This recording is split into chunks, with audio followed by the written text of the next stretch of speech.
is over, and we're welcome Greg Nemet, our speaker today. Tony will introduce him momentarily. Hi, Greg. I remember you from an earlier presentation you gave us at the bank a few years ago. Oh yeah, hi. How are you? Yeah, and you have a nice background there. I like that shot of Madison and the Capitol building. It's a lovely image. Yeah, thank you. I love showing it to people that haven't been to Madison. They're always impressed. Yeah. Great. So I wanted to thank Tony Praza, who's our chair and moderator today, because Tony has looked after our last three talks last week, this week, and he will give a talk himself next week, which has quite a intriguing title. I'm looking forward to that very much. And I appreciate that. It really helps a great deal to have some assistance in pulling together speakers and pooling ideas and minds in a group like this. We have a good attendance this morning of 16 people, and we're very glad to hear from Greg about solar energy. I have solar panels on my roof. I guess I might be the only person here with solar panels, and I have a 15-year experience with them. So I have enjoyed them, learned a great deal about them, and the pluses and minuses. So I'm sure I'm going to learn some more from Greg this morning. But I will let you, Tony, introduce our speaker. And Tony needs no introduction. I think you all know him well. So Tony, you have the floor, if I can say that. Very good. Or the screen at this point in time. That's a good one. Let's see. First off, I met Greg also, as Richard mentioned, years ago at the bank when he presented to us, and found it very intriguing where things were going at that point in time and his background associated with it. I followed several of the things over the years, and realized earlier this year that he was one of the lead writers for the UN IPCC report. That's the I always get it mixed up, so I wrote it down: Intergovernmental Panel of Climate Change.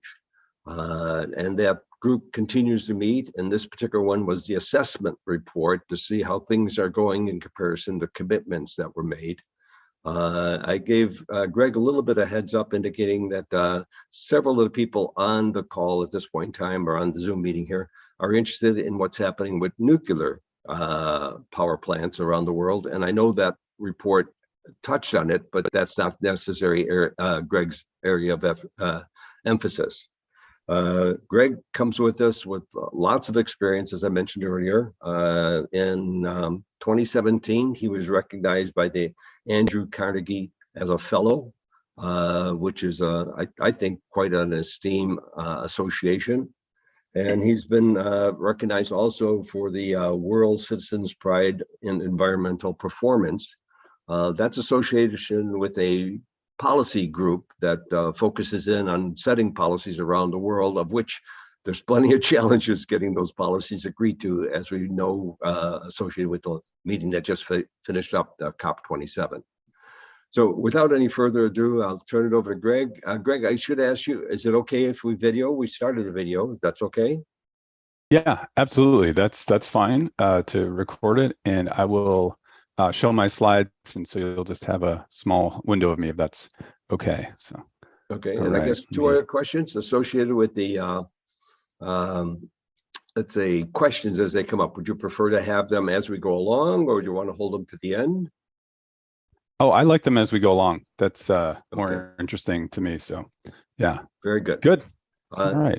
Richard, if you would, as we discussed before, keep an eye on the chat, see if anything comes up and you want to ask that question for the person. Anybody else would like to talk? If you go through the process of raising your hand, the raising your hand is underneath the reactions button on the bottom. You go down there and you'll see when that pop-up that shows you to raise your hand. So along with that, Greg, I'll turn it over to you. Great, thank you. Thanks for the kind introduction, Tony and Richard. And if I do miss a hand, please just maybe Tony, let me know that there's a hand if I'm not seeing it. But yeah, so as Tony mentioned, I'm a professor of public affairs at the University of Wisconsin-Madison. I work on energy and climate policy, and my work primarily focuses on this question of how can policy stimulate innovation in low carbon technologies. And that work partly goes, and actually mostly goes, historically, empirically, looking at data, looking at examples of how technologies have improved in the past and what has helped them to improve. And then prospectively, the question is, what should we do about it? What, as Tony mentioned, the policy regime, what should we be funding more science? Should we be funding research and development? Should we be developing markets? How should we do that? Who should do it? Which technologies? Those are the types of questions that policymakers are starting to actually grapple with. And I think for a lot of the time I was working on these questions over the last 20 years, it was more trying to get policymakers to take these questions seriously. But now it's much more about how can we do it well? And maybe even beyond that is once we decide to do something, for example, with the Inflation Reduction Act in the US, how can we do it well? How can we implement it well? What should states do? That's really the next big thing for climate in the US. Okay, so let me present a bit. Happy to take questions as we go along. I'll talk a little bit about this book project of solar because, that's something I've been working on for quite a while. Like 2002, I started working on solar, and the book project is something that's kind of pulled together a lot of the research I've done over the years with some new insights on it. So let me go through some of that. I'll start though by kind of starting with this premise that we need an energy transition. We need to shift to an energy system that gives us different services than we have today, or gives us the same services in different ways. And in doing that, I teach courses that are all about that. And one of the things I've done is to make clear that this is not an easy thing to do. An energy transition is really hard, and it's hard for multiple reasons. And let me give you three kind of high-level reasons. First, we all want energy that's cheap, that's clean, and that's reliable. And that's great. And I don't think anyone would argue with that, but that's what we want. But where we do have strong arguments is what's most important. Is it most important for energy to be affordable? Is it most important to be clean? And if it's clean, are we focused on the near term, like kids going to the hospital with asthma, or are we focused on the long term, like what might happen to the damages from climate change? And then is it reliable? And is energy coming from Russia to Europe reliable? Is energy coming from the Middle East to the US reliable? Is energy coming from Canada to the US reliable? So those are all different. People have different perspectives on what's most important in an energy system from cheap, clean, and reliable. So that's the first hard part. We disagree. Second, even if we agree that we want to transition, we have to observe that historically, they have happened really slowly. And this is 160 years of development, pretty much the energy story since the Industrial Revolution, where we've gone through three dominant energy carrier periods. The first was really about traditional biomass, mostly wood, and then that changed into a coal-dominated economy. And then in the 20th century, we moved into an oil-dominated energy economy. But each of those transitions took a long time. So it became really clear to Winston Churchill in the early 20th century that it would be advantageous to fuel the British Navy boats with diesel instead of continuing to rely on coal. But it took another 70 years until oil was the dominant energy carrier. And so there are reasons why energy transitions take time. Part of the reason is that energy infrastructure is long-lived. And so even if you have a lot of new appealing attributes come into the market, it takes a long time for them to be fully adopted. So that says that takes a long time. And if we're thinking about trying to do something in the near term on energy access, or in the relatively near term on climate change, taking 70 years to go from wood to coal or oil are not the roadmap we need. We need something faster. So that's another reason why transitions are hard, is that they're slow. And then finally, on climate itself, one really important physical characteristic, it's so different from things that we've done really well, like get sulfur dioxide out of the atmosphere, like get particulates out of the atmosphere. Once we stop putting SO2 into the atmosphere, it rains out in deposits within a few weeks. With CO2, it's up there for decades, and there's not much we can really do about it. And so that's another reason that things go slowly, and another reason to be urgent. So these are kind of three main points that I've been making in my classes for the last 20 years. But I think I've realized over time that I was just making these points really well. I was just completely nailing the evidence for them. And I think what happened is people became very discouraged, because if you look at all this, you just say, well, we don't agree, it takes too long, and we're never going to get CO2 out of the atmosphere. And that's kind of leaves you saying, well, there's not really anything we can do about it.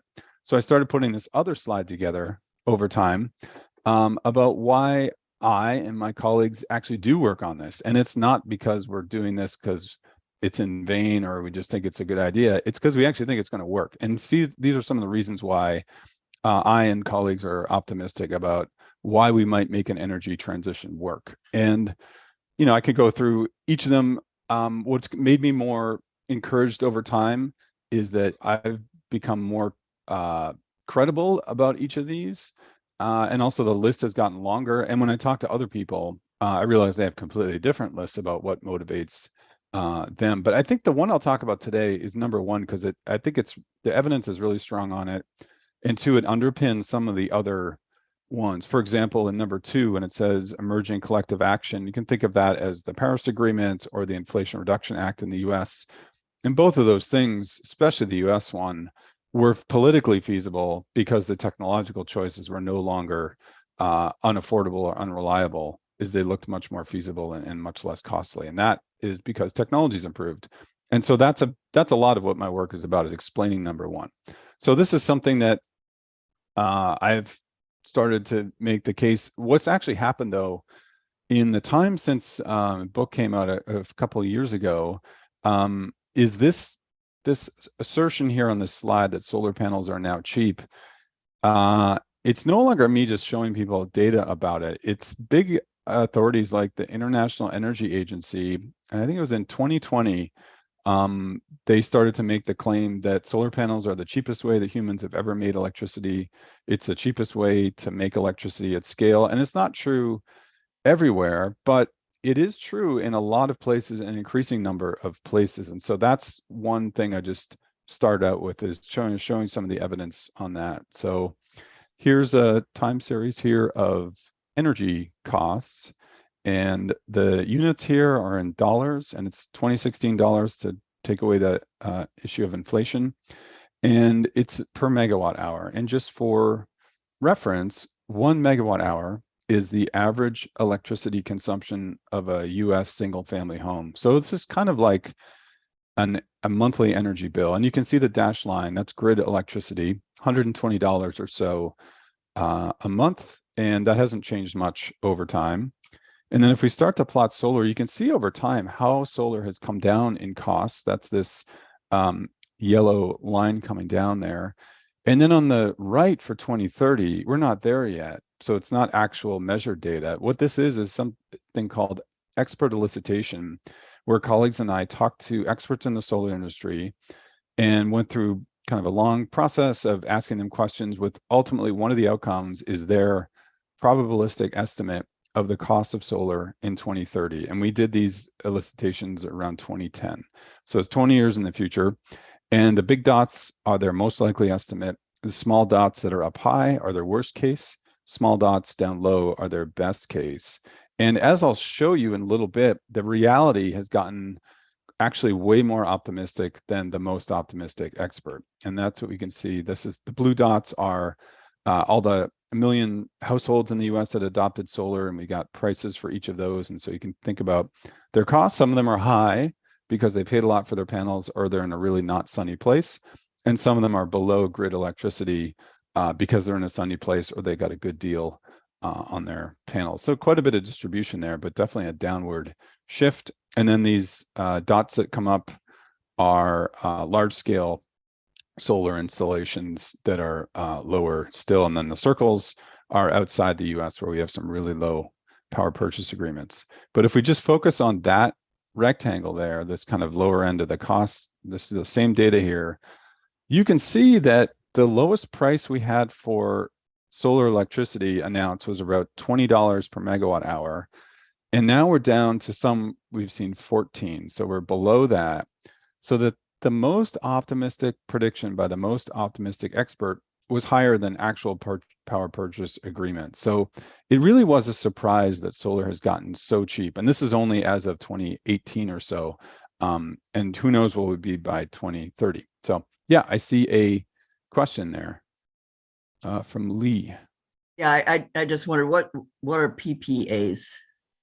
Oh, sorry. Yeah, sorry about the. I try to disambiguate acronyms as much as I can in my teaching, and I missed one here. So that's a power purchase agreement. So that's someone builds a solar farm, and then a utility, something like Madison Gas and Electric, would say, okay, we'll commit to purchase electricity from your farm for the next 5 years or 10 years at some price. And the circles here are the price. So $20 per megawatt hour. So that was the price that was agreed on that led that solar farm to be built. So yeah, thanks for the opportunity to clarify that.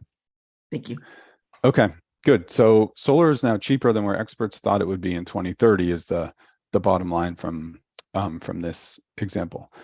Okay, and the other thing about solar is it's improved more than any other technology. And this was true a couple of years ago, and I think we might have to change that statement because we've got some other technologies moving now too. But what I study here, it's not so much what it means that we now have low cost solar. It's more, how do we get there? What's the slope of the line? Not so much the level, because I want to understand how this happened and how we might learn from it to apply to other technologies that we might want to use more of, or we want to reduce the cost of. And this is where I also get optimistic, because this is work that this was a big part of what I did for the Intergovernmental Panel on Climate Change. That's this UN organization. You probably heard quite a bit of discussion in the news in the last 2 weeks about the COP, this meeting in Egypt on climate change. So the IPCC is formally meant to be the information provider to the conference on the parties, but a lot of other people use the IPCC information as well. And so I spent the last 3 or 4 years working on the latest report from the IPCC. And one of the things that was kind of my role here was to talk about these cost reductions. And the first thing I'll say is that it's been pretty dramatic, that it's not just solar photovoltaics that have come down in costs, but onshore wind has come down, offshore wind has come down a lot. And the one that now may turn out to be the energy technology that has grown or fallen in cost more than solar is batteries for electric vehicles. That's been just dramatic. And, one implication of that right figure there, the batteries for electric vehicles, is that they are now 90% cheaper than they were 10 years ago. And if you think of like a Nissan Leaf, the 36 kilowatt hour or so battery that's in that car, 10 years ago, the batteries in that car would have cost $40,000 just for the batteries. And then you also have to have a car built around that too. Now the battery pack for that car is $4,000. And then you also need a car around it, but you don't need the same expensive transmission. And there's a lot of other parts you don't need. You don't have the scale that internal combustion engines have yet. So cars are still more expensive, but the battery part has come way down in cost, just like solar. And so that's been really good news. And so this is something that I played, was really important to me that this became a part of the IPCC. And just to be frank about it, it wasn't really widely accepted within the scientists in the IPCC that they wanted to have this highlighted because it's good news. And to me, I think that's a good thing to talk about. I think to a lot of people, there's this theory of change that is more about we need to just tell people how bad the problem is and how little progress we're making in order to stimulate action on it. And that's just not my experience that is what motivates people to do a change. I think that motivates people to turn to other things. It motivates young people to play with their phones and do video games. If it seems like it's a really difficult problem, I don't think you get people motivated by telling them how dire it is. I think you need to show that there's some progress happening. So that was one of things I've been most proud about in my career is actually getting this good news into the summary for policymakers. And the summary is important, one, because lots of people read it that don't read the 3,000-page report. But two, it has to get approved by every country in the United Nations. And so I had to present this figure. I had to answer lots of difficult questions about what's included in the cost and what's not, and about how expensive fossil fuels really are. And it was, in the end, it was actually preserved and put into the report. And so that was a big accomplishment, because I think it's important to tell people about. Yeah, Lee.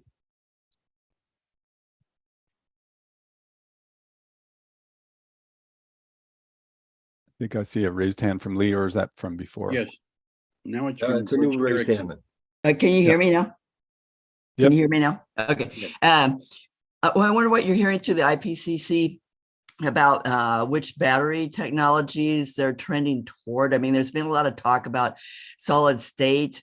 And then there was a video I just saw recently where Naomi Prince is drinking the electrolyte from a future battery, which means it's probably sodium chloride in water. So, sodium ion battery. What are you hearing about these different batteries?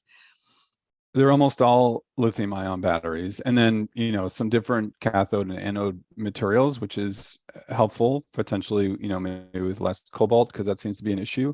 But that's one thing that we see in solar and also in batteries, is that there's this convergence on a dominant design. For photovoltaics, it's crystallized silicon that gets sliced into wafers. That's a technology that's been mature for almost 40 years. And we've got lots of alternatives like thin films, perovskites, quantum dots, all these things that could also turn sunlight into electricity.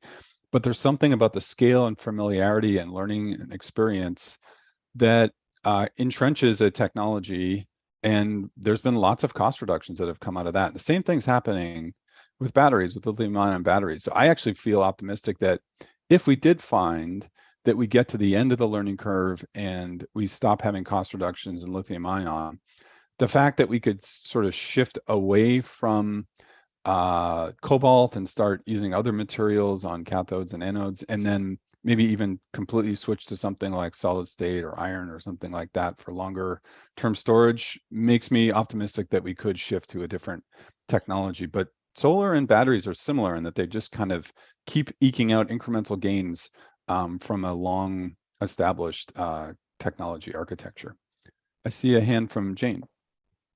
Yes, and you're probably going to cover this later in the lecture, but I have just a question about the mining and materials, particularly of the lithium. We've been hearing that there's limited amounts in the world, and there's indigenous people that have lithium on their properties in the Western US. So you may cover this in your lecture.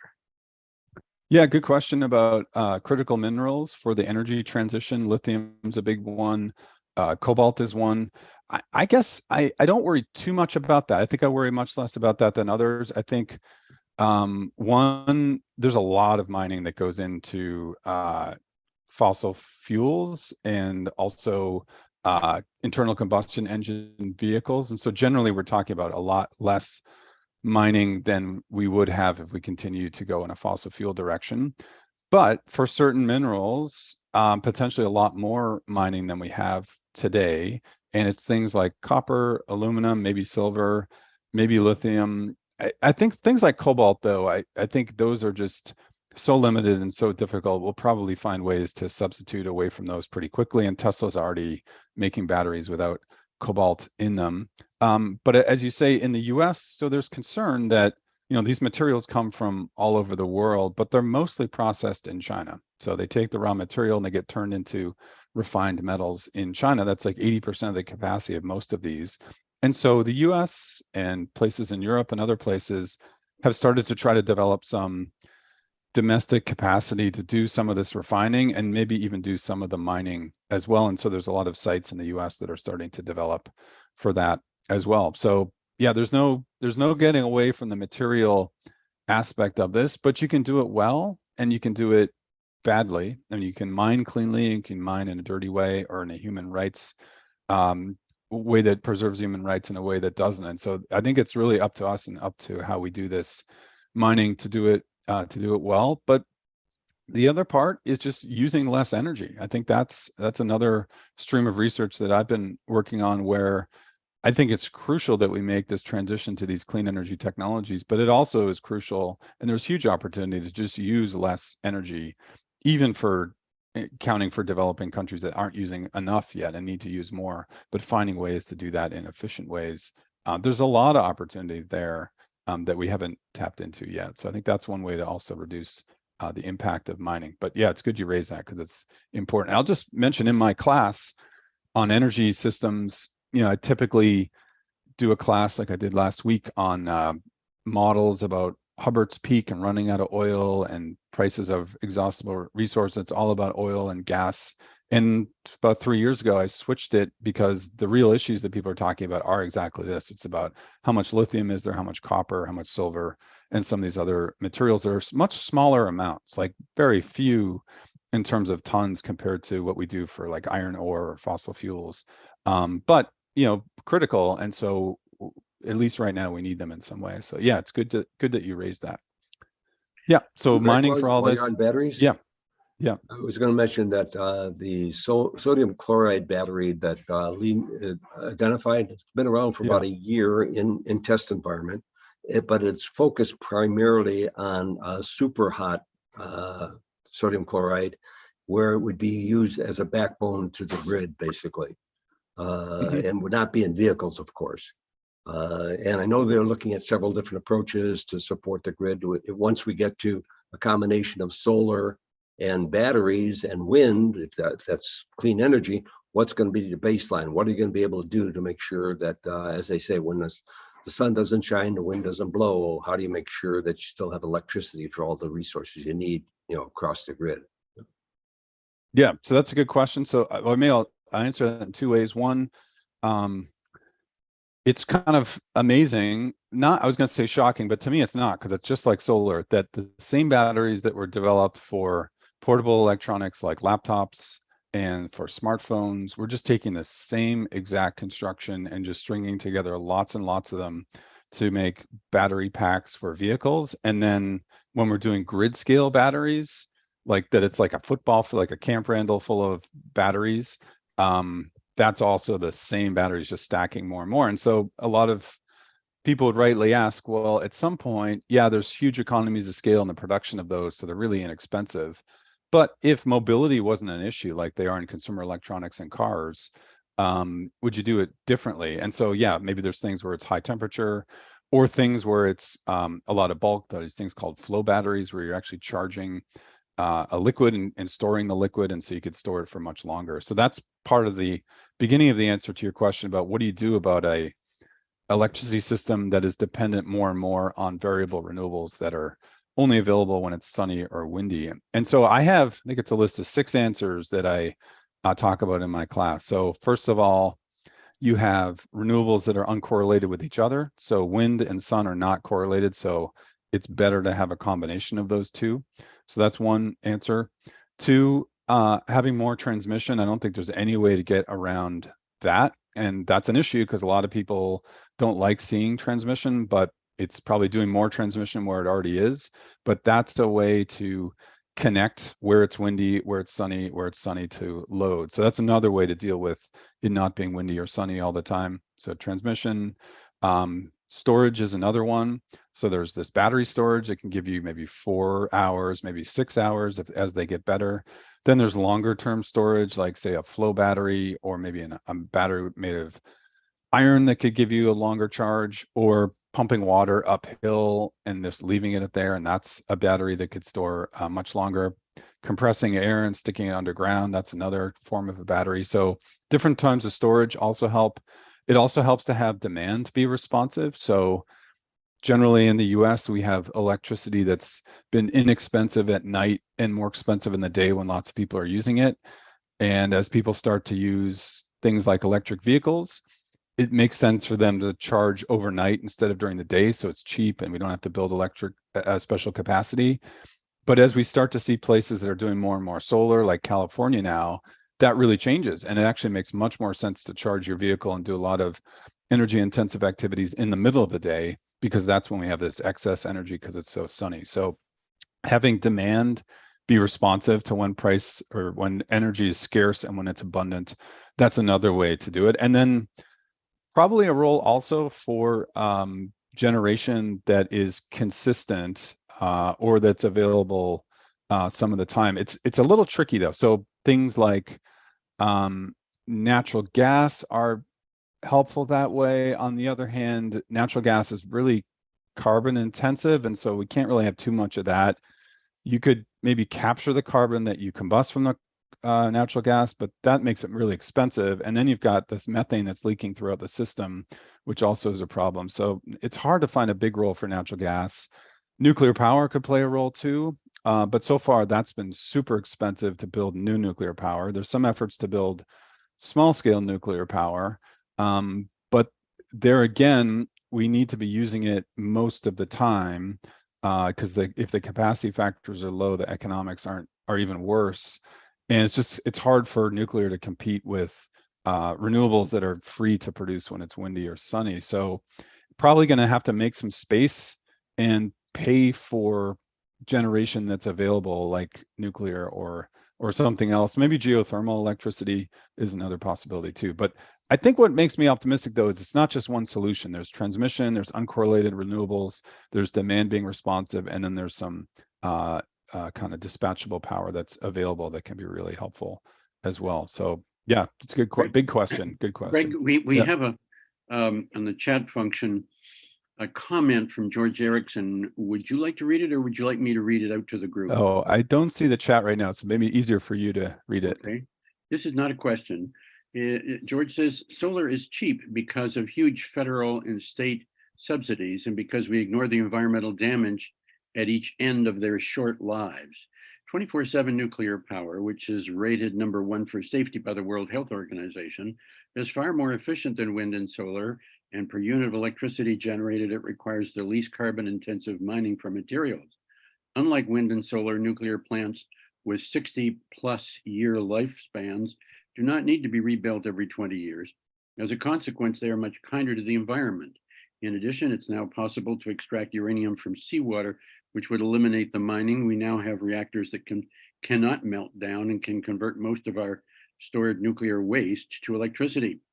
Solar projects are intermittent, resource-grabbing, short-lived frauds. BP and Exxon love them because they only create 20% of their rated capacity. The other 80% must be generated by power plants that primarily burn carbon. So this is a powerful statement from George, and I'd appreciate your response to it, Greg. Yeah, so solar, well, let's just try to go through each of the claims. So the solar is cheap because of federal and state subsidies. Yeah, solar is cheap because of German subsidies. That's been the big one. There was some, I can talk about it later, but there was some US R&D in the 1970s into the 80s, but the Germans were really the big ones that subsidized it. They spent about $220 billion in the 2000s on creating markets for solar, and that's why solar is cheap for now. So yeah, I mean, on one hand, that's a lot of money, $200 billion. But on the other hand, you know, it reduces the cost of making this transition by like trillions, by like 10 trillion is one estimate. So on one hand, it's a near-term investment of 200 billion for a long-term benefit of, you know, trillions. So expensive, yeah, but very much worth it. And, you know, I think that's something that the rest of the world has enjoyed, is that because the Germans did that investing, we get this access to this proven technology that's cheap. So that's one part. I have a question, if I could interrupt, since you're on the subject of Germany. Have you ever, I'm raising a question now, have you ever looked at the differences between Germany and France? Just to remind you, in case you haven't, France was at one point 78% nuclear, had electricity that varied from 2/3 to half the cost of Germany's, and the carbon intensity of the emissions of Germany is about 1/5 to 1/10 that of Germany in France. And so Yeah. the comparison of next countries right next to one another is quite dramatic. Do you have any thoughts about that? Yeah, so France invested a lot in nuclear in the 1980s, and as you say, has a much lower carbon energy system than Germany.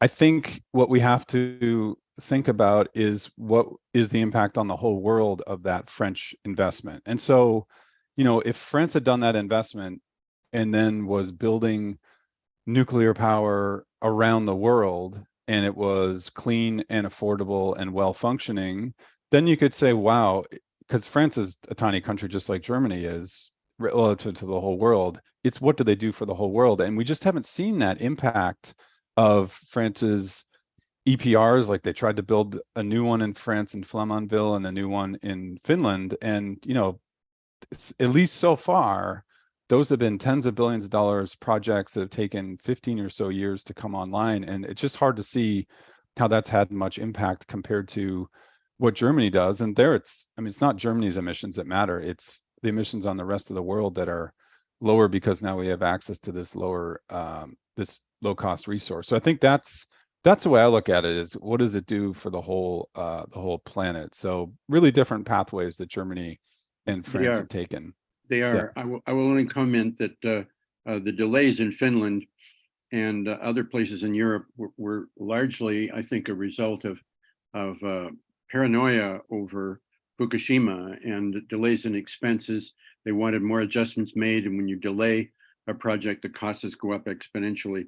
But the other thing that you might not be aware of, there's a website I highly recommend to you called electricitymap.org. I believe it's org and not com, I've forgotten.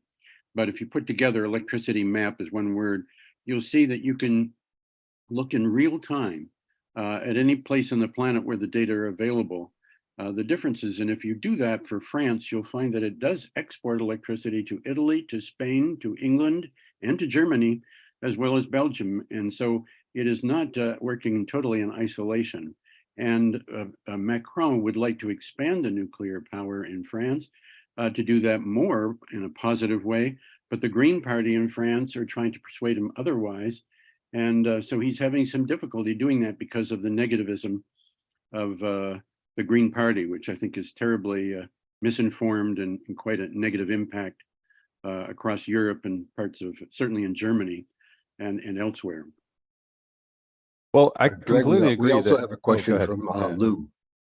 Yeah, but can I respond to that just before we get to sure. Yeah, I mean, I completely agree. Like the grids where we've got the lowest carbon intensity are usually because they're nuclear or hydroelectric, like Norway. So yeah, I mean, it does make a big difference. And yeah, certainly places where we have nuclear power and it's working well.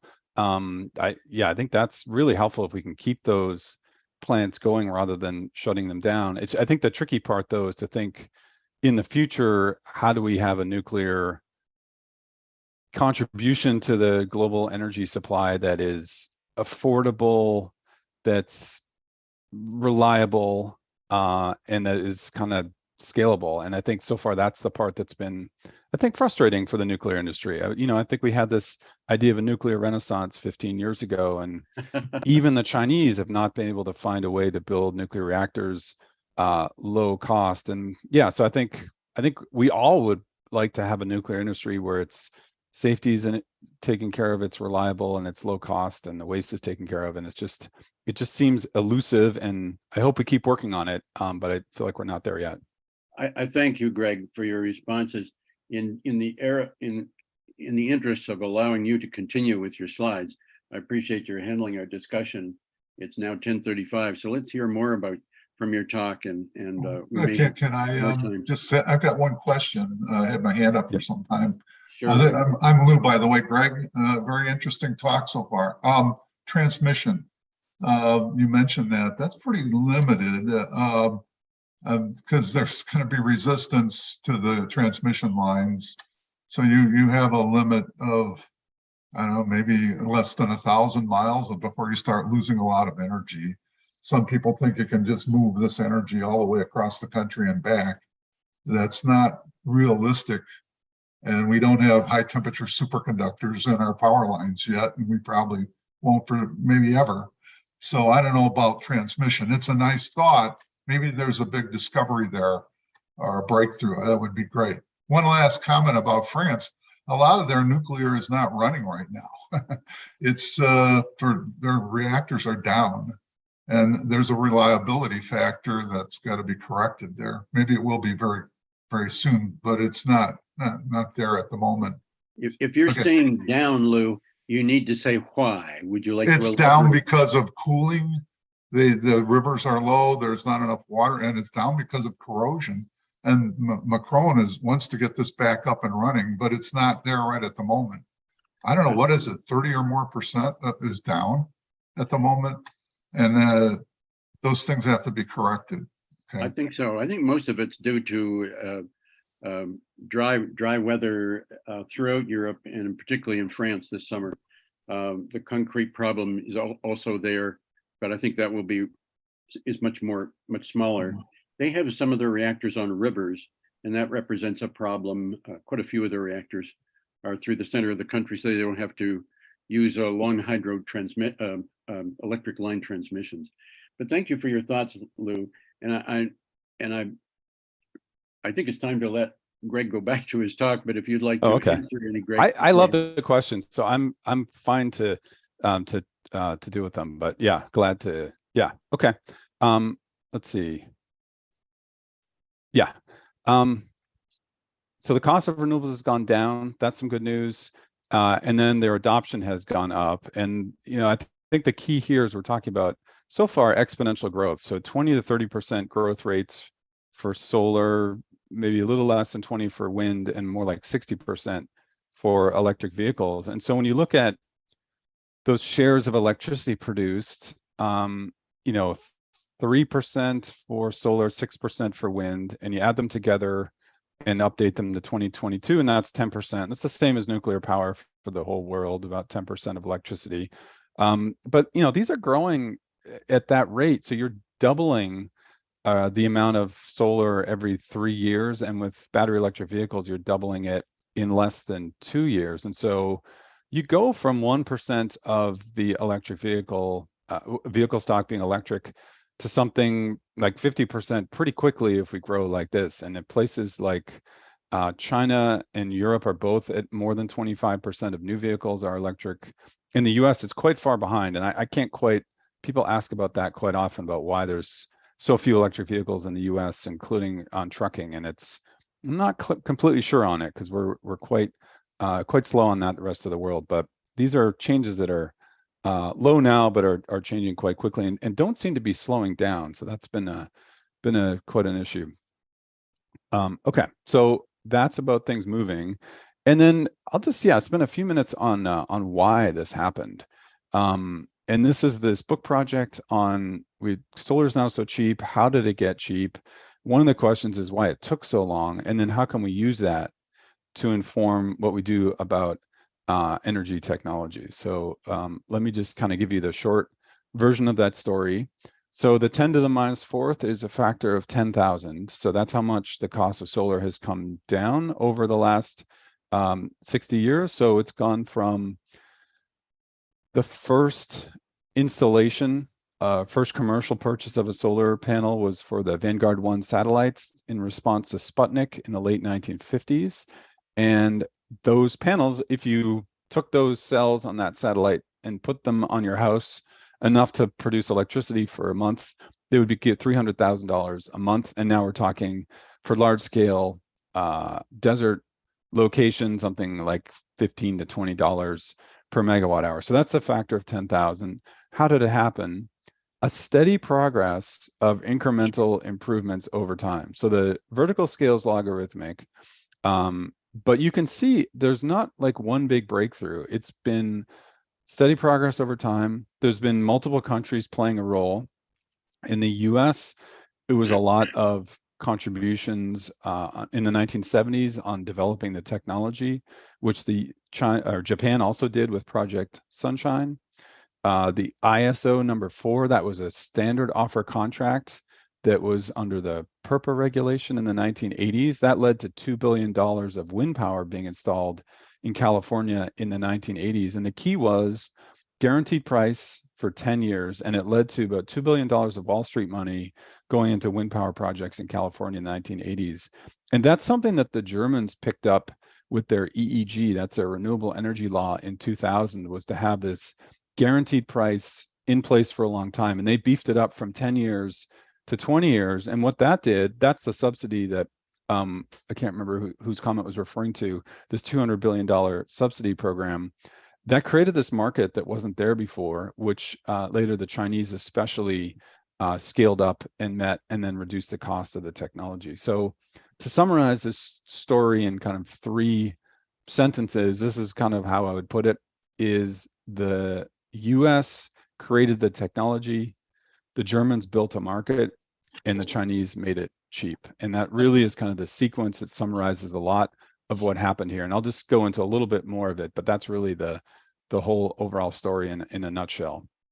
So 1970s, President Nixon, Arab oil embargo, 1973.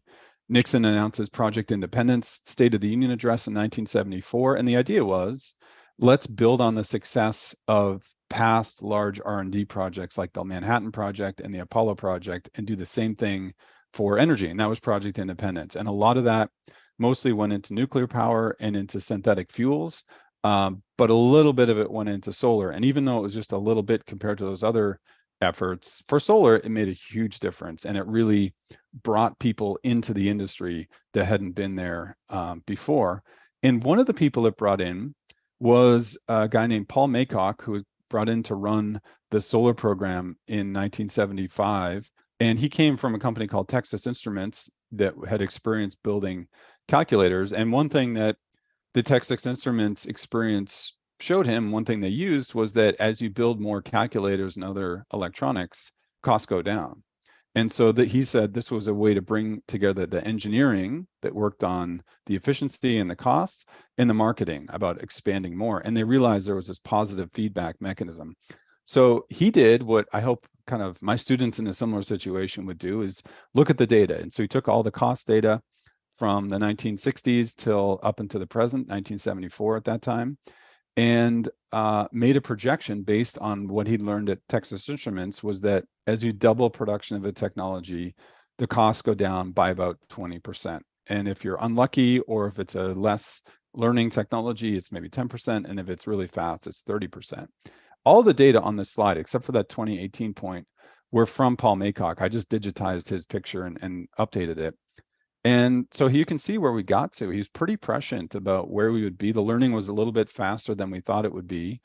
The other thing, and this goes back to the subsidy question that someone asked about earlier, he projected how much subsidies you would need to get the cost to below par with fossil fuels. And he said, basically you subsidize the technology to move to the right on this axis. And if you move to the right on the axis, you can come down on the vertical, and eventually you get below the alternative and you start saving money. So the idea is invest in the near term to get these payoffs in the long term. And he calculated, just from this triangles here, that it would cost about $10 to $20 billion in 1975 dollars to get solar on par with fossil fuels.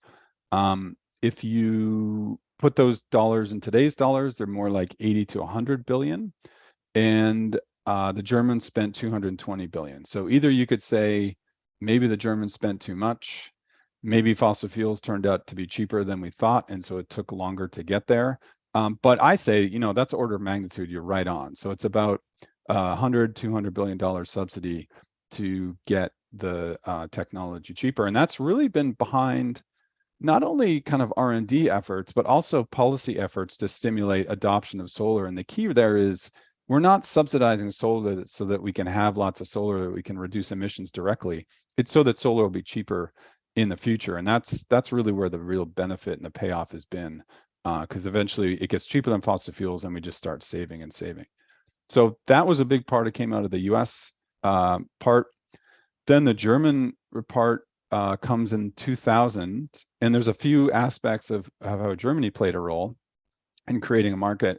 First of all, they took advantage of a policy window. There's a Green Party that had been pushing solar power and also had been anti-nuclear. It's a big part of it. It's a big reason why there's this kind of push against nuclear in Germany, is it was, came from the 1968 student movement, and it was tied to nuclear weapons. And I don't know, I don't really say it's a good thing, but I just say it's definitely part of the whole movement. It's not an accident. It's not a near-term or recent phenomenon. This is something that's been around for 40 years in Germany, this kind of Green Party leading to solar, and really at the expense of nuclear, because that was a big part of their platform for a long time. So they had this policy window. It had been experimented with in German cities, and then it's expanded nationally with this opportunity to do it. the policy itself borrowed from other areas. So like I said, they borrowed from these standard offer contracts and guaranteed purchase prices in the US, and they made it stronger. They made the subsidy more generous than what the US had done, and they made the subsidy last for longer, for 20 years. And then they also learned from the Japanese, who were the first jurisdiction to give subsidies directly to consumers, to households. And there were about 200,000 Japanese households that adopted solar under a rebate program that they have. And the other feature of the Japanese program was that the rebates would fall. So they had a few bits, 4 bits and pieces from other policies that they did. Long-term contract, high rate, and then from the Japanese subsidizing consumers directly, and also that the subsidy would go down over time, with this idea that the technology costs would go down over time. So there's this policy diffusion that leads to the feed-in tariff. It creates this dramatic escalation in the market, and the market goes from a few megawatts to 7 gigawatts a year in the mid 2000s. And what happens next is that China really takes over manufacturing.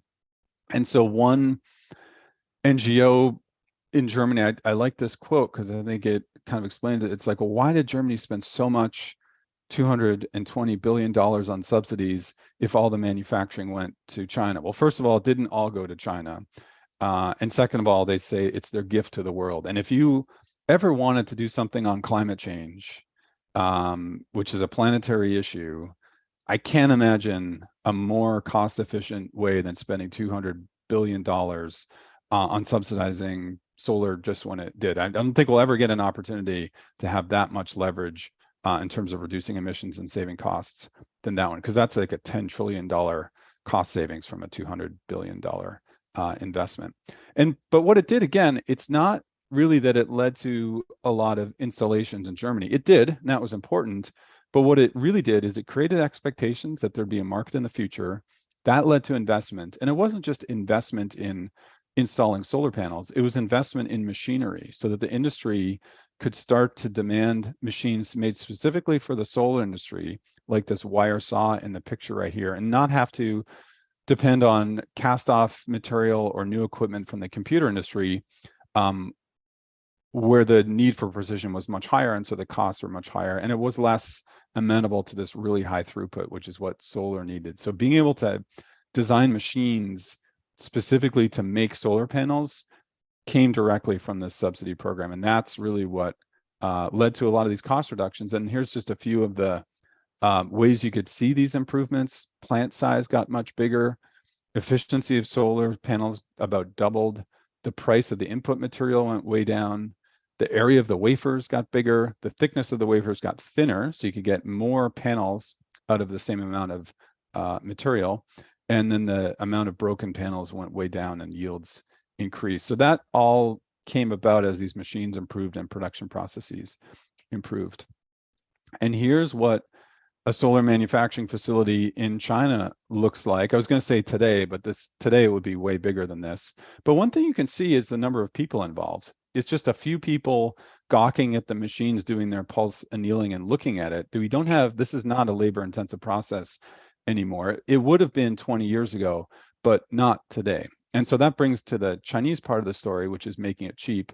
This is why solar is cheap in China today. It's all this automation that's been developed. So here's the China story from, say, 2000 to 2020.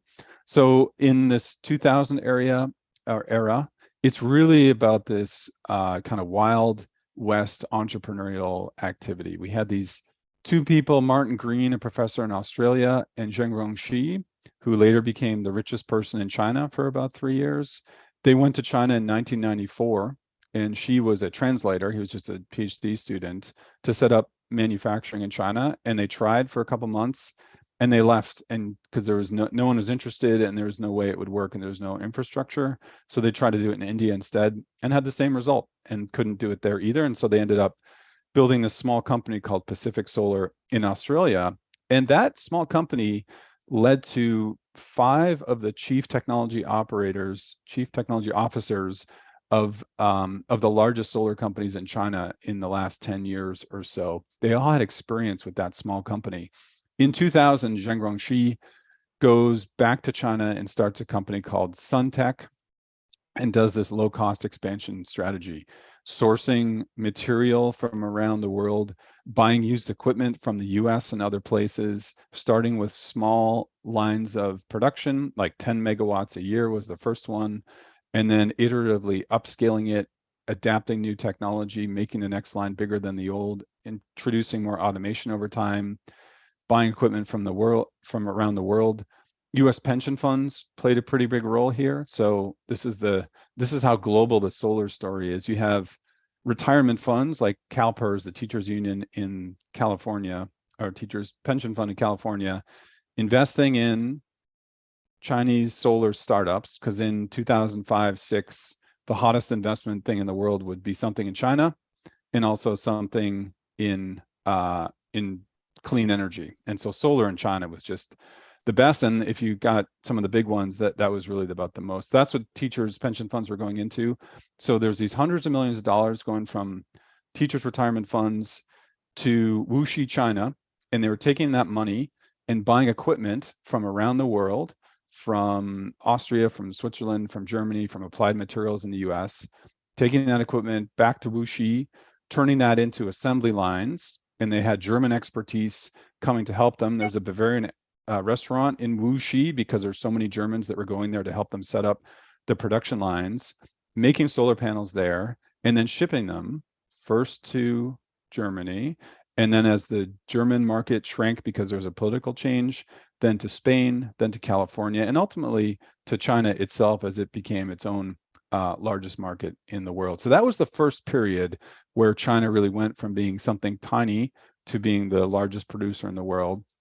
Then they had been legitimized, and then they got state support. And the global financial crisis, 2009, 2010, central government puts tens of billions of dollars of low-cost loans into Chinese solar companies to keep them afloat. And that's when a lot of other places like Spain were cutting their subsidies. And then China starts its own feed-in tariff, borrowing from the German model. And by 2013, China's not only the biggest producer of solar, it's the biggest consumer of solar. And so this period since 2011 is this, the two characteristics of China are intense competition and intense automation. So the idea of low-cost labor is almost irrelevant in the Chinese solar industry. It's all about machines and optimizing them. And you can see from that graph there with the yellow line, in the 1990s, when the US was the dominant solar producer, the largest producer had like 30% market share. Same with Japan and Sharp in early 2000s, they had like a third of the market. No Chinese solar companies ever had more than 10% of the market. There's intense internal competition, and that's really kept the costs down. And so as we start to think about solar doing 30 or 50% of electricity in like the next 15 years, and maybe 50% of all energy, including transportation, after that, that's kind of what this solar, this Chinese effort has led to, is its own gift to the world is this low cost solar. So I can stop there and do questions, or I can kind of talk about some of the implications for other technologies, but I'm happy, or maybe just take a break and take questions now. That's good. Thank you. I think that's been useful, and we do have some questions. So let me look at Lee's question. She says, one thing that has slowed down electric vehicles coming forth in the United States is that the traditional car dealerships are trying to block them through lobbying state legislatures. In Wisconsin, even when the Republican legislature tried to put acceptance of a law to allow Tesla to sell their vehicles here in the budget, Evers vetoed it due to pressure from traditional dealerships and the labor unions. Any comments on that, Emmett? Yeah, I think there's something there. So yeah, like I said, it's kind of a mystery to me why electric vehicle adoption is so much higher in other places than it is in the US. This seems to be part of it. I mean, as a consumer, electric vehicles are great. They're fun to drive. Their range is now high enough that range anxiety, except for once in a while, it really is not an issue. And the operating costs are so low. And whereas that's great for a consumer, it gives you predictability. It makes it cheaper. It's not great for dealerships because they really do get a lot of their revenue, not from the margins that they add to the cost of selling cars. It's that people bring them in for repairs, and that's important to them. And you really don't have that much service needed for an electric vehicle. And so I think True. that's one reason why they're less excited about, switching to electric vehicles. So it needs a new model. So that's hard sometimes. So Yes, I it's think you're good right. that George, or no, who brought that up? Lee, sorry. Yep, Lee did. They have a couple of other remarks. George says Merkel has admitted that Energiewende is a failure. Do you want to comment on that? Well, the part that's a failure was this 30-year effort to source cheap natural gas from the East. Like that's the part that Germany's in so much trouble with now, is that, now electricity, they just spent 50% of their government budget this year, 2022, is on securing access to natural gas supplies, mostly buying up natural gas around the world and storing it at the time when natural gas has never been more expensive. So, I mean, it's hard to see how, that's turned out to be a pretty big failure, but it was irresistible. There was a political idea that we could that the Germans could make friends with their big neighbor to the east, and that we would get low cost energy from it in return, and that energy, gas, was cleaner than coal. So there was a lot of convincing reasons for doing that openness to the east, but it's turned out to be a really painful experience now. I've spent a lot of time in Europe in the last year, and it's a really difficult situation. And I really think a lot of things are going to break because of what's happening now, especially because governments are just putting so much budget and money into paying for energy, so people don't have to face the real costs of them. So I think that's the part that's a real issue now. Yeah, you make a good response. I think that I'm glad you've been to Europe to see this firsthand. The Green Party, it's one thing to be pushing solar, but their refusal to allow a very important baseload support in Germany and continue to cut down the nuclear plants that they have, or shut them down, has also been shooting themselves in the foot. And so now they're in a real predicament, dependent on gas to the degree that they are. And people are worried that Germans will really be freezing this winter. And that's a real concern. I have a question to you personally. As a solar user, my panels are 15 years old. They're now working at about 75% of the efficiency they did when I put them on in 2007. And I'm wondering what you think about finding a good way to recycle those panels to make sure that they're not just thrown into a dump. I understand we can't send them off to China to their dump anymore. So what do you recommend, and how much do you think within the next 5 years or so, how much will actually be recovered from the solar panels? And do you foresee a problem in 2050 when we have a lot more solar panels to recycle, when we know that they only last for 20 years or so? There's a slow decline. It starts at, I think, at about 15 years and gradually gets worse over the next 10 years. And people are going to want to replace their panels or else remove them. I hope for the personal homeowner, I see no problem in replacing them, but I'm concerned about how it's done. If you'd elaborate on that, I'd appreciate it. Yeah, it's something we definitely need to take care of. Right, so you get 20 or 30 years of production, you have this loss of efficiency of about 1% a year over that time. So what you've experienced there is pretty typical. And so, you need to replace them. The industry is growing so much and has grown so much that the number of panels that were installed in 2007 that will be, coming offline and need to be dealt with in the next 5 or 10 years is pretty negligible. But that's not going to be true in 2040 or so, when we're up to, putting in hundreds of gigawatts per year. And so we do need to do something about it. But we have models for doing that. So one is, almost 100% of lead acid batteries for vehicles also have lifetimes, are much shorter than solar, have chemicals that are much more problematic, and almost all of those get recycled. So we have models that work.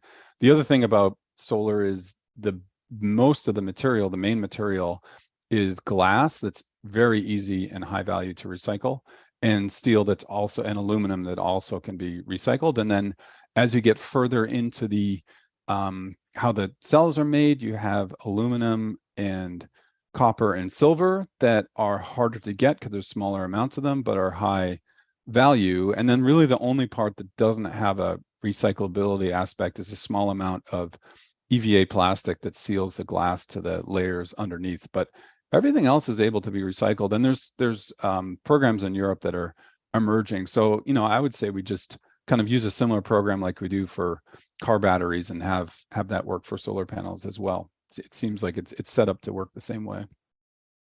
Good. We have a question from George. He would like to review he missed the introduction. You were a professor at the university, is that correct? Yeah. Mm-hmm. Yeah, I'm a professor at University of Wisconsin, Madison. That's what I thought. So, and I just wanted to help George with that question. Yep. I think we have. Richard, this is Tony. Yes, Tony, go ahead. I do have a question associated with looking at energy sources and costs and holistically as far as life cycle and recycling. It's a challenge pulling that all together effectively. I know I've looked at a particular website, Lazar's, I think it is. They do a levelized cost, and the Energy Information Administration has also adopted that levelized cost, where they attempt to compare wind, solar, nuclear, gas, coal, so on and so on. It's continuing to be a moving target, but I think they do their best job at trying to address it, but I don't know they've looked at it totally, especially when you look at batteries and life cycle of battery and recycling them. There's lots of challenges out there, and Greg, I think you've touched on several of them. I'm not sure if there's a solution for any one routinely. There's methods, like you say, that we've done in other areas as coming up with techniques to do it for lead batteries. Solar panels, I'm sure will come up with something. Batteries for cars, probably 8 to 10 years, you have to replace those batteries in the cars that we've got. I've got a Chevy Bolt that I bought a few years ago. Just recently, because of the problem with that Chevy Bolt, they've replaced all the batteries for free, which gives me another 8 more years plus associated with those batteries. So there are challenges ahead with any other energy sources that we use. But can you speak to that a little bit more than I have kind of? Yeah, there are challenges. And if you look at kind of life cycle analysis, like pollution per megawatt hour or something like that, as one of the respondents said, the one that comes out best on that is nuclear power, and solar and wind are a bit behind that, but both of them are like an order of magnitude better than coal and natural gas. So I guess to me, it's more, nuclear power comes out best of all of them. Solar could get better if it was less of the silicon was made through coal electricity, but that kind of is intrinsically what will likely happen as you switch away from fossil fuels. So I don't worry too much about that, but both of them are so much, or solar, nuclear, wind are so much lighter compared to fossil fuels that they're kind of equivalent. But yeah, right. But important to take into account, like we talked about, mining, end of life, the whole life cycle, and do that well, because we could do it badly, and that's important to avoid that. So yeah, it's good to think about those. Looks like Lee's got his hand up. Yep. Yeah, I just wondered, looking at whatever's coming out of NREL these days, what do you see as the highest percent efficiency for solar panels now, just on the research scale? Several years ago, I think at 43% was the highest. What is it now? I don't know. And I used to track that, and now I actually focus more on the commercial side. Like and I saw one this morning, it was tested above 26%. So, it's different when you're putting glass on top of it, working in an ambient environment, and doing it as a production cell.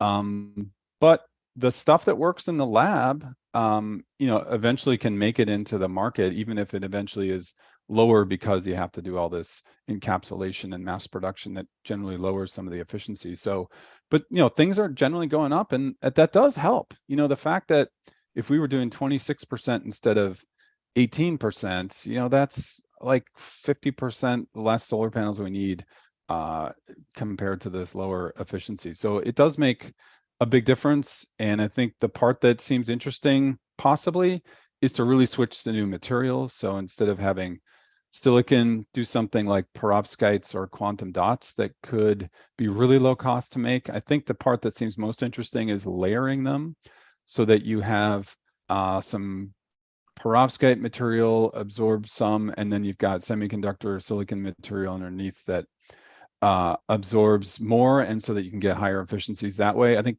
the trick is that we haven't done any of those new materials at really high scale, and the way solar works is you can only really compete if you do really large scale, like 20 gigawatt per year factory. So I think that's the challenge next, to get some of these laboratory improvements and some of these new materials in hybrid solutions, but adapted at really large scale. I think actually that might be an angle where the US could play a role, because so far China has really just done incremental innovations of silicon wafer technology.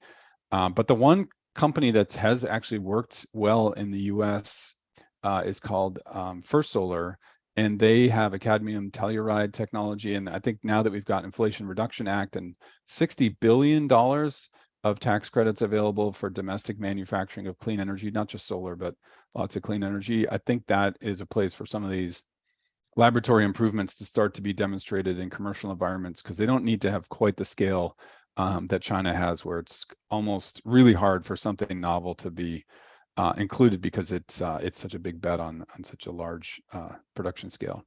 Yeah, 26% is a big jump over what we used to have was about 15% for many years, right? So Yep. that's great. That's great news. Thank you. Yep. I have a comment, if I may add.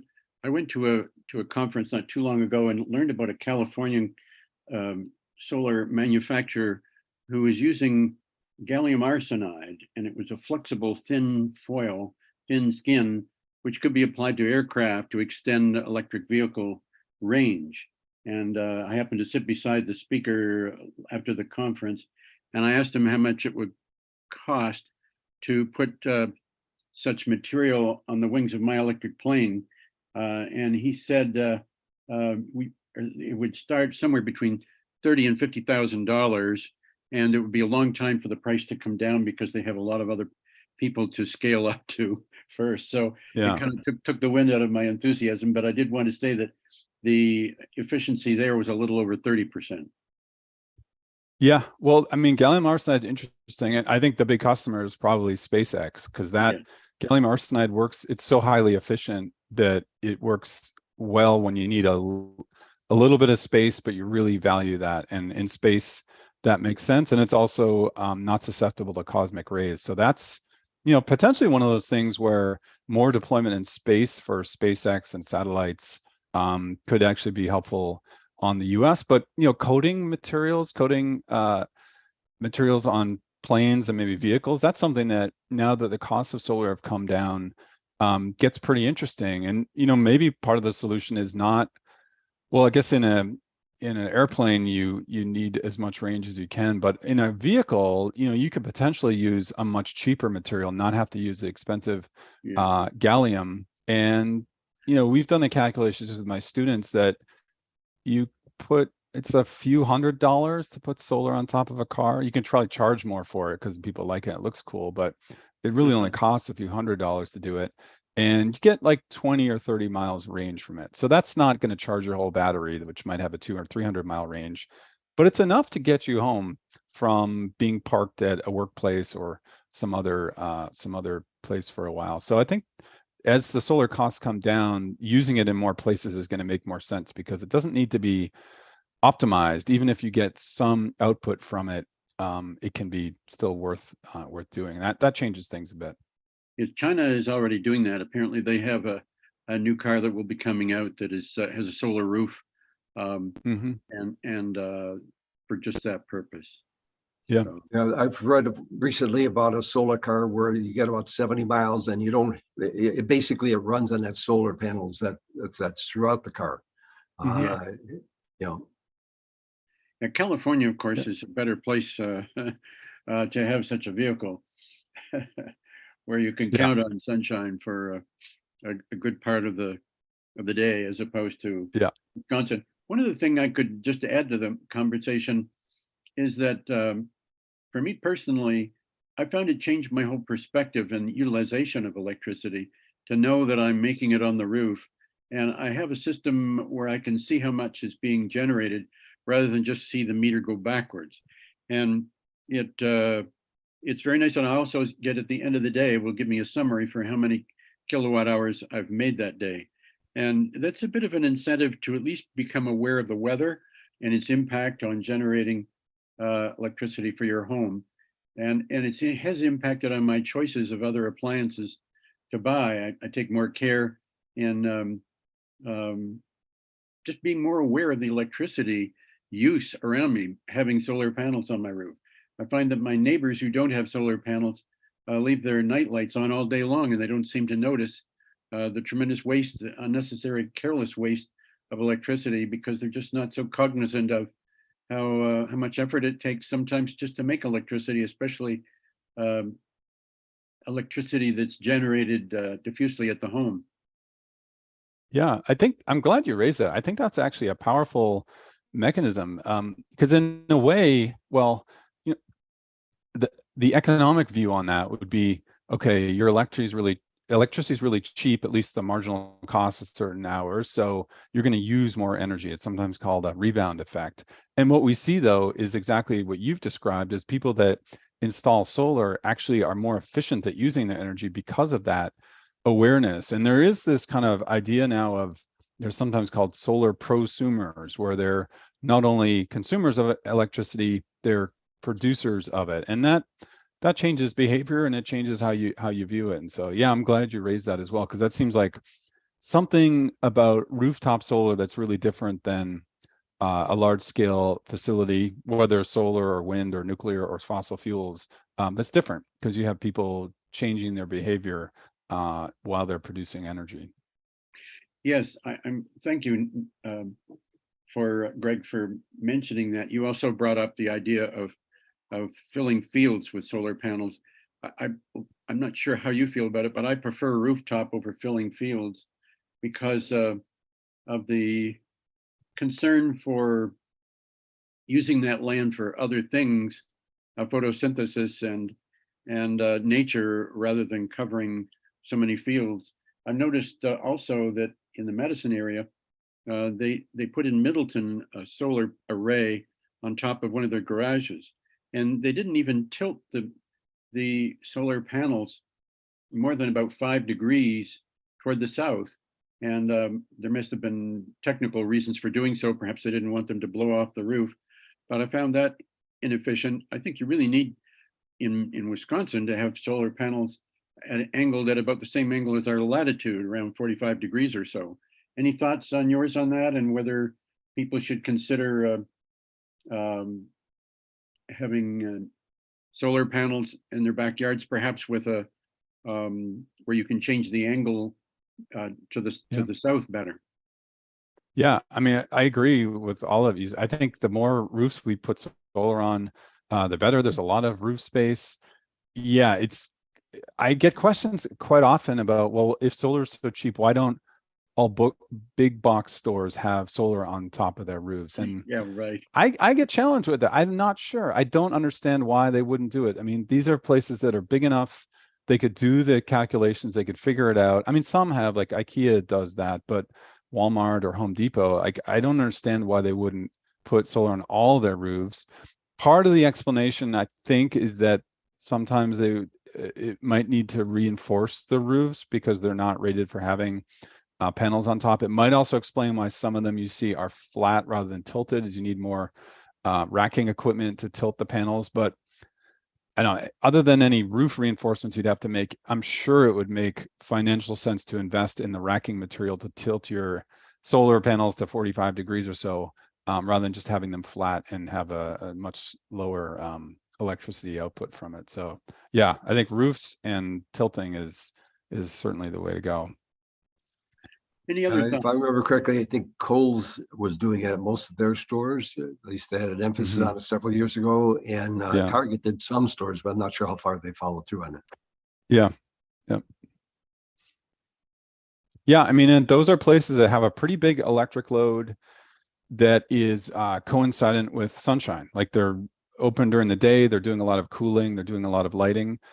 So just seems to me like it would make a lot of sense. And there was a study that came up out like a few weeks ago about how much energy savings these big box stores could make. So yeah, it might just be the kind of thing where it's just not so far been part of their business model and the expertise they have and what they're trying to do, but that might be a place they get to. I have a little question. Are you familiar with Bill Gates' natrium system, Greg, where he wants to use No. molten salt? He wants to integrate solar and nuclear together. I'd recommend that you look up natrium, Natrium. Well, I haven't heard that one. Yeah. Yeah, he uses molten salt in this case as a storage, but he has some wind and solar integrated with nuclear in such a way that he avoids the use of natural gas as the base load. And Right. I think Bill is a very positive guy, and he does try to broaden his horizons to help us to see all of the various ways that we contribute to carbon emissions, how far we have to go to achieve that, and how it has to be many points of view and not just one, where we have a cooperation of interest in reducing emissions from land use, from industry, from home insulation, and so many things. So I'd recommend, he has also written a book recently called How to Avoid the Climate Disaster. And you might see that online or at your library. I think you find it very interesting reading. Yeah, good. Yeah, thank you for those. Yeah, and I agree. You really do need to fully address these issues about energy transition, energy security, and climate change. Yeah, there's so many different solutions that you need. We really need a portfolio. We need a lot of things are difficult to do in the end. Some of them aren't really set up for electrification, like making cement.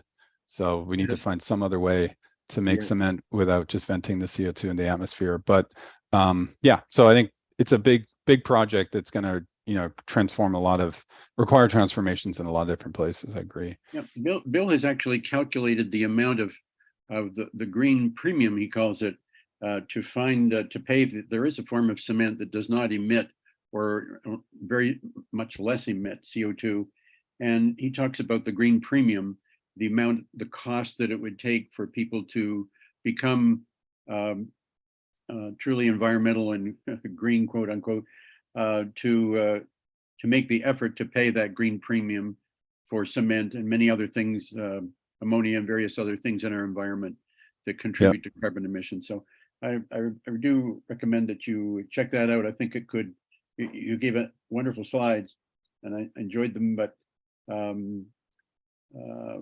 you might find Bill's point of view helpful in updating and modifying your slides a little bit from time to time to show the breadth of interactions. Yeah, certainly a lot of breadth. And I think, I didn't get a chance to show them today, but a lot of what the lessons from solar, it's not so much about how much solar we can do. It's really about how could we apply these lessons to other technologies. And some of the ones that, we apply them to are removing CO2 from the atmosphere directly. That's sometimes called direct air capture. Nuclear power, but not the large ones, like small scale nuclear reactors. And in some cases, they're sometimes called micro scale nuclear reactors, where it's less than 10 megawatts. So these are reactors that are like the size of a refrigerator and things like that. Could you get some of the economies of mass production that we get with solar and apply them to nuclear? I mean, there's companies that are trying to do it smaller, but not that small. And so some of those are actually, looks like they might get built in the Intermountain West in the US. So yeah, I think a lot of what we can take from solar is how do we apply it to other technologies? Another technology area I wrote a paper on recently was about hydrogen.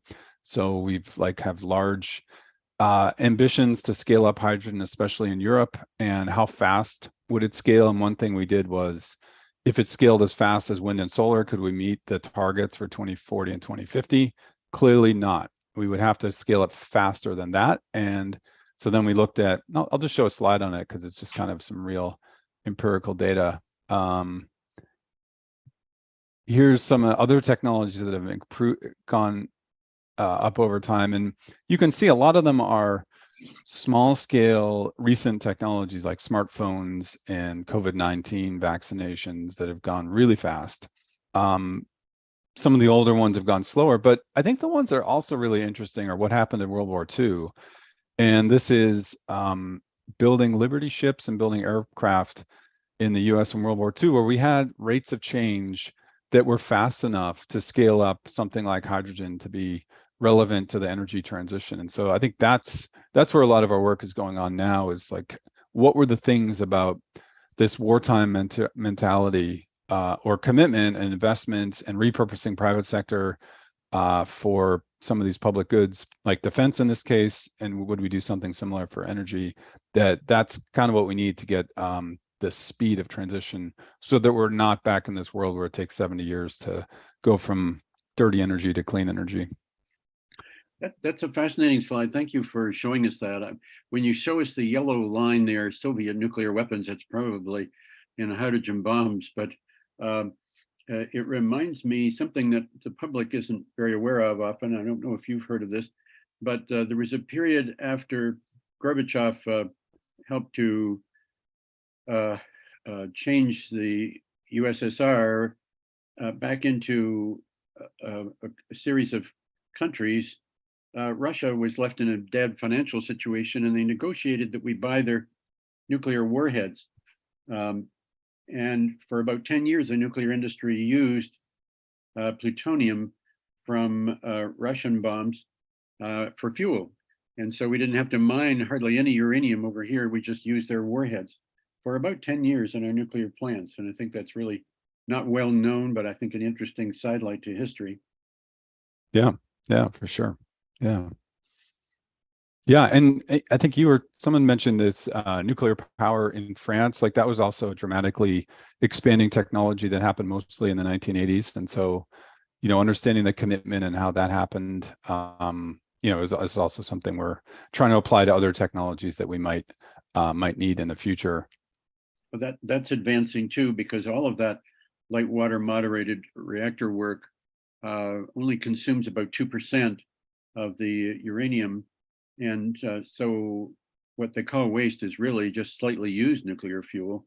And when you use that in sodium moderated reactors, such as the natrium one that Bill Gates is interested in, you consume it all. And so all you have are the fission products, but all of the fuel is consumed. And that makes a huge difference in dealing with burial of the waste in terms of it's lasting only 500 years instead of millions of years. And it makes it easier to consider recycling and depositing safely slightly used nuclear fuel. Yeah. Okay, 11:25, and checking now on any other comments. I think we've covered them all. Greg, I guess I have one for you while Richard's looking. As far as looking at solar and where it's best used, you mentioned, of course, California and Florida, other states that are primarily closer towards the equator, I guess, in comparison to those that are further north, like Wisconsin, Minnesota, and Canada. Where's solar practical? Where is it cost effective, I guess? So is there a certain area that it's no longer as effective? Yeah, it's a good question. I've just been really surprised, as someone who studies a lot of solar and how much it's getting cheaper.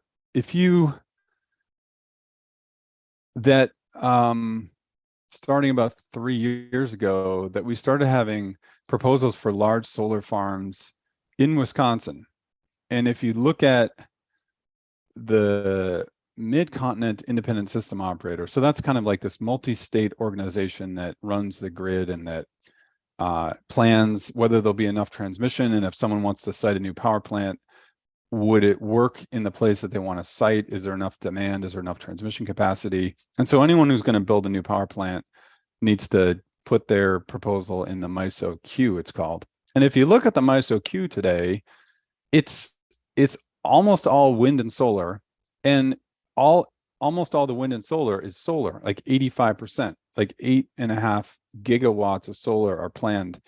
And not all of that will get built. Some of that is just option value. So these are just companies, like it's like Invenergy is a company in Chicago, NextEra is a company where they're just trying to make money from selling electricity to electric utilities like Madison Gas and Electric. And they're using solar because they think that's a way to make money, even in a place where it's not sunny all the time and it's cloudy some of the time and wintry. So I guess at least for companies that are trying to make money, it seems to make sense even in a place like Wisconsin. Otherwise, you wouldn't see them proposing to do these plans. So, I think at some point the devil's in the detail about how much they're going to be able to sell the electricity for, what kind of financing they have, and all the other things that determine whether a project's profitable or not. But it seems to be that a lot of these projects are coming out positive for them because they're proposing to do a lot of them. I have a question relative to this, Greg. Is there, like in the tropics and near the equator, is there places where it's too hot for solar to work well? I mean, if you could just identify latitude ranges or something where, theoretically, where the technology does the best. That's an extension of what Tony was asking, I think. Yeah, it's a good question. I think if we say too hot, it's not really ambient temperature that we're concerned about. It's that there's so much sunlight that about 78% or so of the energy that's hitting the panels gets turned into heat. So like 26% gets turned into electricity, 5% gets reflected, the rest all gets turned into heat. And so you do have some heat induced loss of efficiency. So that's something that we think about, but that's usually because there's so much sunlight coming in that it's heating up the panel through that absorption. So it's something you have to account for, and it clearly is accounted for, but it's not a reason that you wouldn't do solar in a place where it's really sunny or really hot, because it's still, the benefit you get from it being sunny outweighs a bit of loss that you get from a higher temperature. Okay, thanks. Yep. I'm really fascinated by your last graph. Thank you for showing that, Greg. It shows nuclear power in France in blue, which came up very well. Internet, high-speed rail in China, COVID vaccinations, which have been really dramatic and have saved us vast numbers of people, their lives. And so these are really interesting examples over time of unconventional growth. And so thanks for putting that slide up. That's really fascinating. Yeah. Well, if I could, if I could spend like 3 minutes, I can just show you a couple other glimpses on where we're going with that, if that's okay, or if there's time. Please do. Yeah. So what we've tried to do is go from, say, okay, go deep on solar, that's one thing.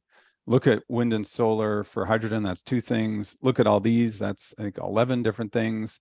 And what we're really trying to do is just go even broader. And so I have a great student who's been putting together a list of other technologies to understand how they've grown, and we've put together data sets for each of these technologies and are expanding them and cleaning them up. And then we're fitting them to these logistic curves to understand how we would calculate growth. So take those pictures that we had of nuclear and COVID vaccines and Liberty ships scaling up and turn them into a metric that we could compare. And that's kind of what this functional form looks like. And then we take all those 100 or so technologies and start to categorize them and say which ones grow fast and which ones grow slow. And here's them just categorized into different types of technologies. And what you do see is this pretty consistent pattern of large technologies growing more slowly than small technology. So in infrastructure, it's things like pipelines and railroads and highway systems. In materials, it's like mining production of things like copper and iron ore and things and bauxite and things like that. And then on the far right, we've got these fast technologies, which aren't as material intensive at all, like digitalization, that's smartphones, internet hosts, and things like that. Storage technology, like the batteries we've talked about, energy end use, like and home appliances, which also go pretty fast. So that's one kind of emerging area that we're trying to learn more about, is what causes these technologies to go faster or slower. And so we've got quite a few variables we're trying to take into account, but unit size, like how big the investment is or how big the technology is, does seem to play a role in terms of things going fast or slow. And then the other part of it is I hired a postdoc a couple of years ago who does kind of history of technology, and he goes kind of more qualitative.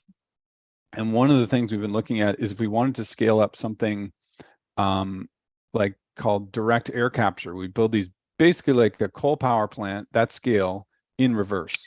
And it takes CO2 that's dispersed in the air, concentrates it, pressurizes it, and sticks it underground. And there's one of those plants being built at that large scale, like 1 million tons a year, being built in Texas right now, supposed to come online in 2024. And we did quite a bit of work to figure out, well, what's a good analog for that? And the one that he found is probably the best example is synthesizing ammonia for fertilizer, and originally for munitions and weapons.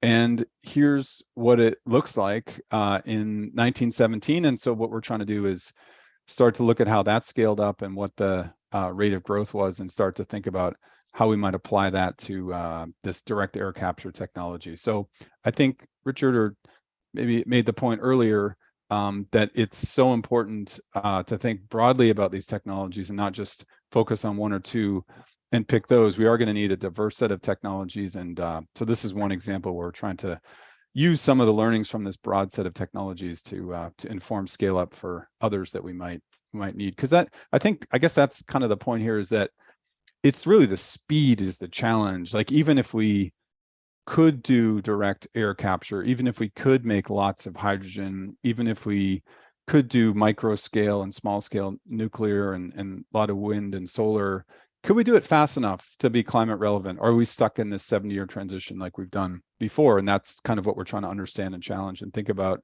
some of the policy implications of how we might go faster for this broad array of technologies that we'll likely need.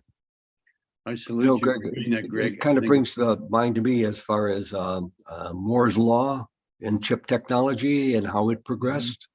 Might be another area that you look at in relationship to internet technology, how it progressed, fiber optics, digitalization, each of those that you've identified. There's definitely a history there and a learning process. More often than not, it's the economics and what drives it. Are you going to get that return on the investment? I have a couple of questions, if I can. This is Doug. Doug Edwards. You go ahead, Doug. Yeah, I have a couple of questions. The first one has to do with the activity of companies like Invenergy, NextEra, and their interest in building new capacity. And I have a question as to whether that is being influenced by the regulatory environment that encourages investment, because the return on that is to some extent guaranteed. The other question has to do with the research that you're doing, where you're looking for significance or trying to explain in the rate of development of new technologies as a function of something. And I'm kind of curious as to what the statistical significance of the relationships that you've found so far might be. Yeah, good. So I guess I'll start on that last question. We don't know. So we're still putting together, that's why we're trying to make such a big data set, is that hopefully we can get something that's significant. I think The part that is likely to be significant is this unit scale, because it kind of changes over time, and so we can really identify it. We've got 6 or 7 other ones we want to include, like, do older technologies go faster or slower? Do follower countries go faster or slower than leading countries? And so yeah, we'll see if there's enough kind of variation there to come up with something significant. But I think the key is we want to try to understand some of these factors behind it. So that's one. And then, oh yeah, on your first question about incentives for investment, yeah, that's been interesting. I've started to look into that a little bit. I have to say, I get a lot of ideas for research from talking to journalists. I talk to journalists a lot, and I often find they're asking questions that I realize are relevant because either they're readers or there's companies that are working on those and that academics haven't got to yet. And one of them is, why is it that large electric utilities in the US are selling their renewable energy assets? And it's AEP has done that, and Duke Energy is doing that, and then New York Con Edison just has sold their renewable energy assets to a German company. And I think it's this issue that you're talking about. It's this rate of return regulation that's from the 1930s, but it's still in place. And so if you have infrastructure like a solar plant or wind plant, if it's part of the rate base, then it's profitable for these companies. If it's not, and you're just trying to make energy from selling it, then they have this perverse incentive to just get rid of those plants, and they've been selling them. So yeah, whether it's approved as part of the rate base or not seems to play a pretty big role into what these companies want to own. Next Energy and Invenergy, they're merchant, so they're not regulated, and so they're just trying to make money from selling electricity. But yeah, it's an interesting, and I think sometimes kind of old regulation that probably needs to be modernized, because the choices that we have available are different than what was available in the 1930s, and yet a lot of the regulation is based on that.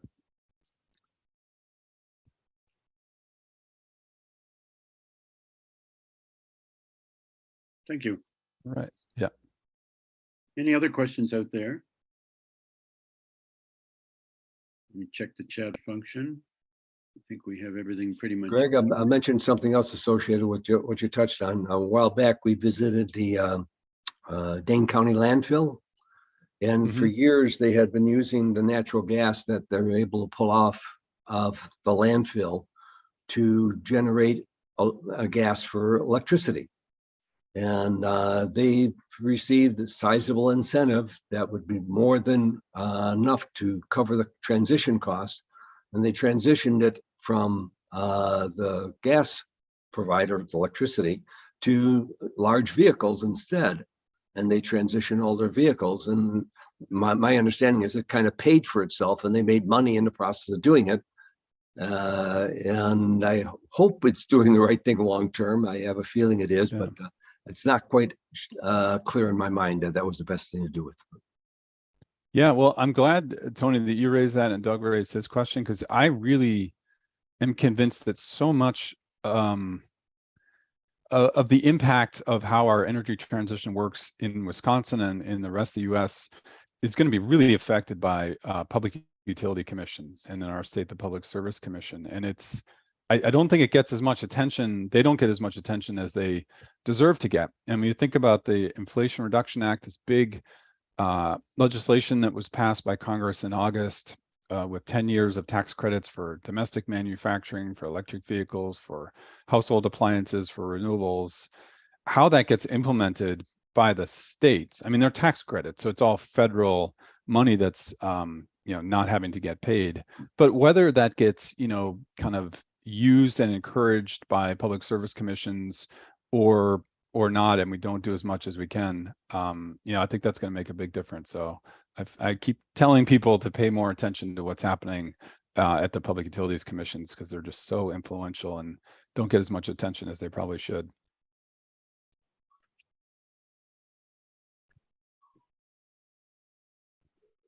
Well, great. Well, I really thanks for all your questions and comments. I really enjoyed this discussion.